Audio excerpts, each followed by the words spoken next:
Hello, ladies and gentlemen. That's right, I decided to make the intro a little bit more inclusive. I did see some complaints about it. I didn't want you guys to get the wrong idea and think I wasn't quite progressive enough. But it is Adam22, and I am back. I was in Australia for almost 2 weeks, and I was supposed to be there for like a week before that. So you guys are probably pretty sick of hearing me talk about Australia. But man, what a great trip it was. We got a whole shitload of video content that we recorded out there. We were out there with Yachty for a couple of tour dates. JID was there as well, and Wi-Fi's funeral. But the main thing that we got that was really dope was we got a Lil Yachty interview on top of all the different vlog content that we did. So that will be dropping very, very soon, as well as that little pump interview that I've been teasing for a while. So those are both going to be dropping very, very soon. Also, on top of that, before we even get into the news that I have to make up for because I've been gone, I just want to say that we just dropped a vlog with Little House Phone. It's a bit of a streetwear themed vlog. He went and checked out the Supreme line down the street from our store and talked to a lot of the kids in line, and we made a whole vlog about that. And our goal is to do like a weekly streetwear related vlog one way or another. We're also working on sort of a product review type show as well, but definitely we're trying to stick with House Phone doing these sort of streetwear vlogs every week. So if you got any bright ideas, if you want to lend your services or get involved, get in touch, drop a comment down below. Let's get into our first news story of the day. So we still haven't seen any photographs of Drake's son, but some photos that he posted up on the gram suggest that he might have gotten a tattoo of his son. Take a look at Drake's Instagram. He posted a bunch of pictures of him on Instagram from his show in Paris, and you can see in one of them that there's a photo where you can just see that on his forearm he's got a tattoo of what they believe to be a picture of his son. So it's a little bit difficult to see, and we still haven't seen any actual photographs, but seeing that he decided to get tatted up with his son's likeness is a good sign. Shows us that Drake is very concerned about his seed. And related to that as well, Sophia, it's his baby mama, she was seen at the show, posted up, adoring, enjoying the show. So it's nice to see that their relationship is apparently pretty strong, even though obviously they are not together. Next story. Okay, so I'm trying to start out with a couple of stories that aren't going to make me mad, because I have one story in the clip here, and you guys can probably tell from the thumbnail, but I have a whole bunch of anger just stored up inside of myself because one of these stories that I'm about to cover makes me really angry. But let's just get into some more light stuff first. All the media outlets have been posting about the fact that Juice WRLD freestyled his entire album, or at least he says so. Some people seem kind of surprised by this. I feel like anyone who's surprised by that probably is not that familiar with Juice WRLD's creative process. We've put out a whole bunch of different vlogs where you can see the creative process that Juice WRLD uses, and he pretty much just goes in the booth and just goes crazy. That's just kind of his thing. Now, it's not like he's literally freestyling entire verses, but he doesn't write anything down. He goes in the booth and just sort of starts rambling, and he punches in and everything, but for the most part it is in fact freestyle, which is kind of a weird thing for me because I see so many people comparing Juice WRLD to other artists, and I just think Juice WRLD's got a lot more talent than the artists that you're comparing him to. You don't realize that all these big hit songs are basically just him freaking out in the studio, going crazy, losing his mind. So yeah, not much of a surprise to me. And also on top of that, I just want to say that we've got Juice WRLD vlog content on the way. If you want to head on over, tell Chris Long Films that you want to see some Juice WRLD vlogs up on No Jumper, because we got serious heat in the clip ready to go. Next story. Okay, Lil Skies, his album, Shelby, it's out. I'm going to be honest with you, I just got back from Australia, so I haven't really had enough time to fully absorb the project. I only listened to the first 3 or 4 songs.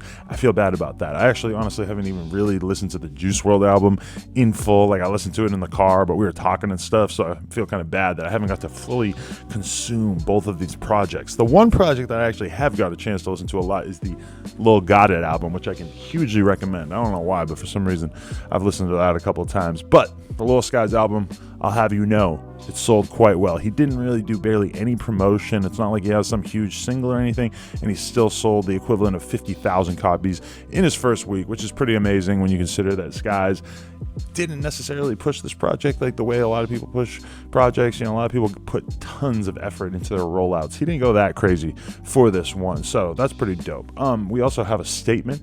He went on Twitter and he quote tweeted academics, and he wrote, "No promo, just me. I never thought I'd make it this far, honestly. Thought I'd be dead or in jail right now. This SHIT means the FUCKING world to me. What would I do without y'all, for real? butterfly emoji. So yeah, pretty proud of Skies right there. He's definitely doing serious numbers. A lot of people seem like they want to compare Juice WRLD and Skies. Juice WRLD sold like 180K, Skies sold 50K. I know that on the face of it, it might be like, well, Juice WRLD sold 3 times or more albums.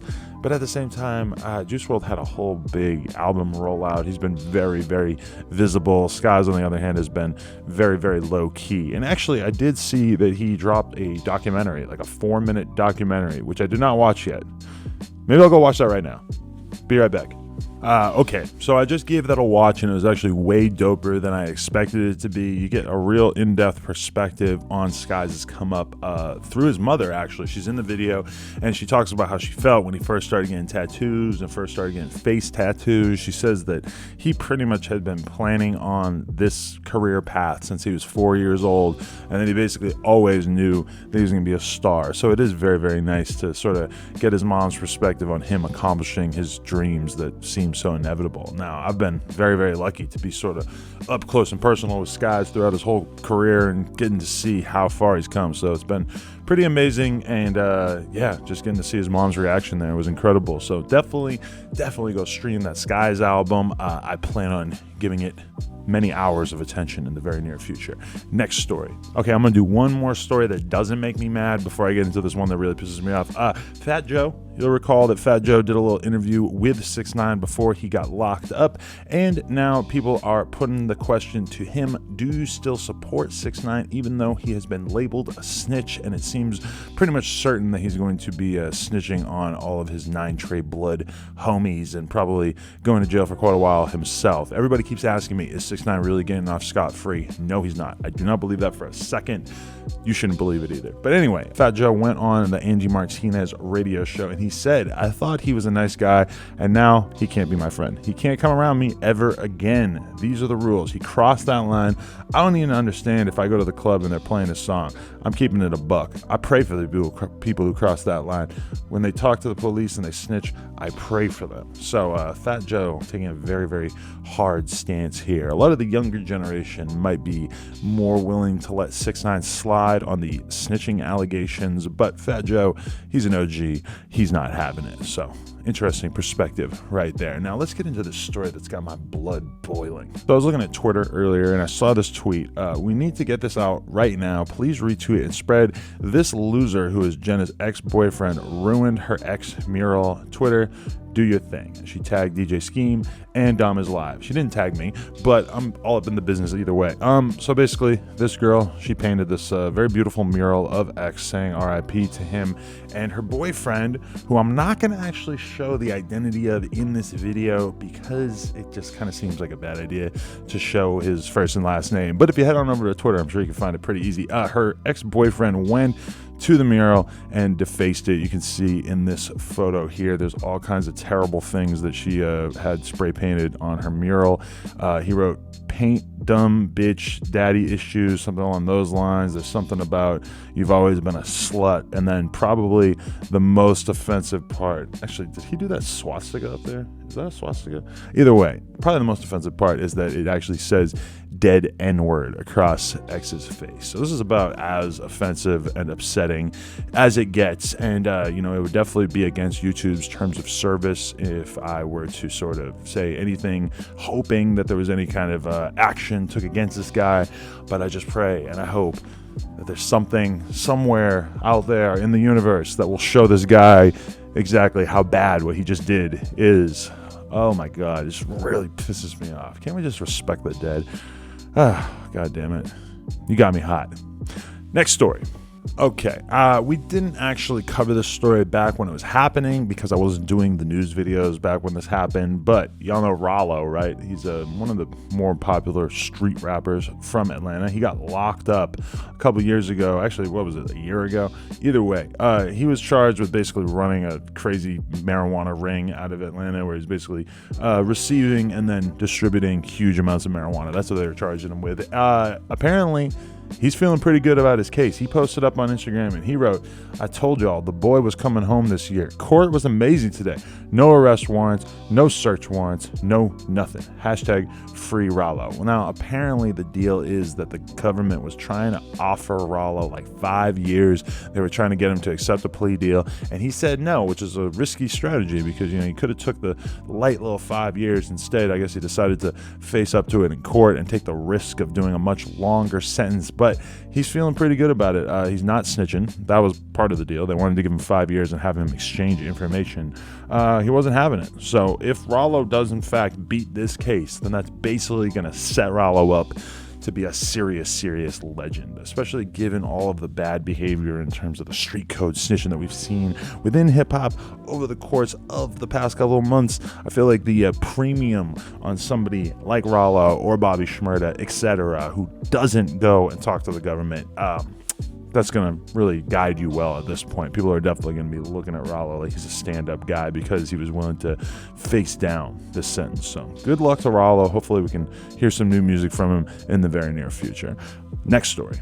All right, so you guys know about Roddy Ricch, right? He's one of the hottest rappers coming out of LA right now, and he has been out performing in London, doing a few shows out there. And as you might know, in London, gun crime, fairly uncommon. Knife crime, much more common. Apparently, 3 people were stabbed at one of his shows out there. There is a video that I'm not going to play because it's very bloody, but you can see a guy who's apparently been stabbed in the arm, and there's just blood gushing everywhere. And apparently Roddy Ricch is not feeling very good about this because he feels like the government is going to be trying to shut down him doing shows in England.